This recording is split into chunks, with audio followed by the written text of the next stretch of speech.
There was once a guy living in our neighborhood named Jimmy. He got picked on a lot for being a confident and funny guy. His mouth tended to get him into a lot of trouble, and he seldom learned his lesson. He was just very content with who he was and refused to change it. When people asked him why he let them wail on him for his blunt comedy and wisecracks, he would smirk and say, "Honesty is the best policy, at least they're not hiding anything from me and neither am I from them." One of the kids he inadvertently pissed off with a rather crude milk joke was something of a psychopath with a sadistic streak who didn't take kindly to the insult. So he rounded up the other guys who didn't like Jimmy and they cornered him after school in the science room. "Your mouth got you into this. I want you to remember that." Brett, the ringleader, told him as he looked into Jimmy's terrified eyes. They grabbed some formic acid stored in the lab and threw it in his face.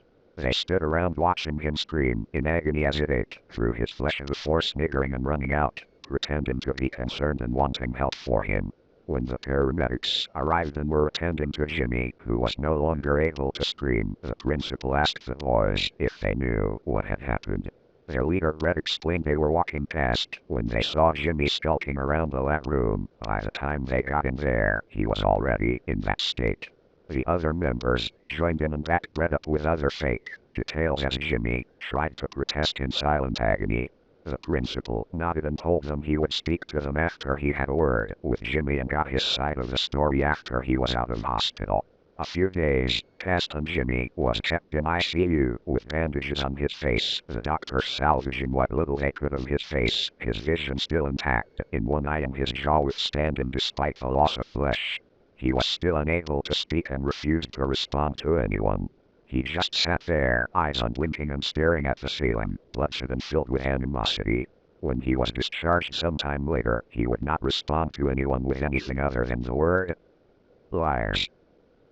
His social life gone, unable to smile or even crack a joke anymore, he secluded himself in his room and began planning.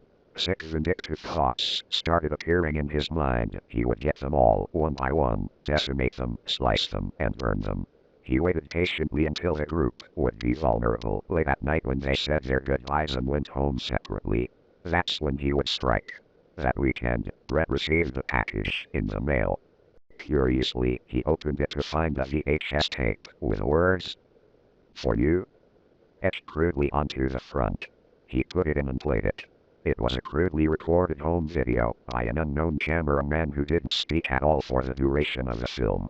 It began with a camera pointing at the date on a newspaper. It was yesterday. As he zoomed out, you could see it was in a basement, a single flickering light bulb hanging above and casting an uncomfortable scene. By the time he had completely zoomed out, it was apparent this was no normal video. In front of the cameraman and on his hands and knees was one of Brett's friends. He was naked, a dirty blindfold around his face and a crude gag in his mouth. He was covered in blood, horrific burns, lacerations and wounds. One particularly large one on his back stood out that almost looked like a word. The cameraman, with gloved hands, took the gag out of the crying boy's mouth and immediately he begged to go home. "Please, please let me go, man. I did what you wanted. Oh God. Jesse, Mike, Keith. You made me fucking butcher them. I just wanna go home, man. Please. I'm sorry, guys. I'm so sorry." He just kept repeating it over and over, rocking back and forth as he did so. Brett's legs began to shake and he felt the bile rise in his stomach. He could see the burned, mangled bodies in the background. The bodies of his friends. All of them have markings on their body and deep, large cuts. The cameraman reached out for the boy's chin and lifted it up, encouraging him to stand. He did so obediently as he was slowly led to a door off-screen, whimpering. Brett can see what's been cut into his friend's back now. It's the word liar. The camera cuts out temporarily. When it restarts again, they're no longer inside. They're instead out in the cold snow on the outskirts of the woods and it doesn't appear to be the original man holding the camera anymore. It's Brett's friend. He is whimpering and shivering as he holds the camera in one place for 30 seconds, pointing at some trees in the distance, hearing footsteps draw ever nearer. "Where are you, man?" You said I could go, man. You said I could go. The boy is screaming and crying, frightened out of his mind as the sound of crunching snow draws nearer from seemingly every angle. It stops.